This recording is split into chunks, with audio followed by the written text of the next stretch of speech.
Okay, we have a very short video today, but you have lots of classwork, so pay close attention. We're going to talk about deductive reasoning. Deductive reasoning uses facts, definitions, accepted properties, and laws of logic to form a logical argument. So, this is very different from inductive reasoning because inductive reasoning uses specific examples to come up with a generalization. This is the reverse. Deductive reasoning is using a generalization to talk about the specific.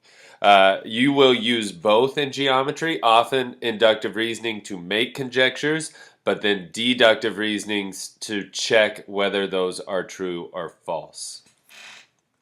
The logical laws that we use are the law of detachment and the law of syllogism. You do not need to worry about calling these out too much beyond the first unit. But the law of detachment says that if you have a true conditional statement, if the hypothesis is true, then the conclusion is true. So it kind of looks like this.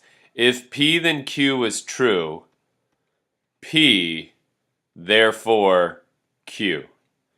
So it could be something like, if you break the lab equipment, Jeremy is going to be upset.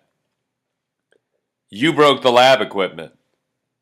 Jeremy is upset, right? So it's pretty just straightforward. If you know it's conditional is true, you know the hypothesis is true, then the conclusion will also be true. It will happen.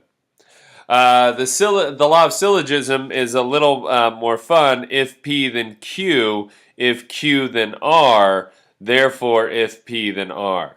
So if you break the lab equipment, then Jeremy is upset. If Jeremy is upset, then school is no fun. You broke the lab equipment, school is no fun. It's kind of a fun game with logical statements, trying to put them together here or there. Let's do an example problem. In these practice problems, I'm going to give you a series of statements. I want you to see if the third statement is a valid conclusion. And if it is a valid conclusion, I want you to tell me which law was used to make that conclusion. If you read a book during your free time, then you enjoy reading. All your homework is done, so you decide to read a book during study hall. You enjoy reading. So let's see and break this down. What does statement 1 look like? It's an if-then, so we have a conditional. If P, then Q. What's the P?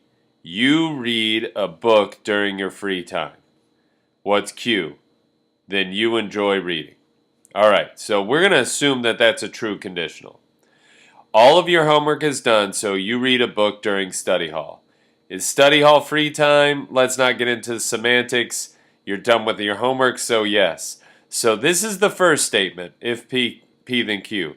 The second statement says P, and then it says you enjoy reading. That's the conclusion. So this is a law of detachment. Detachment.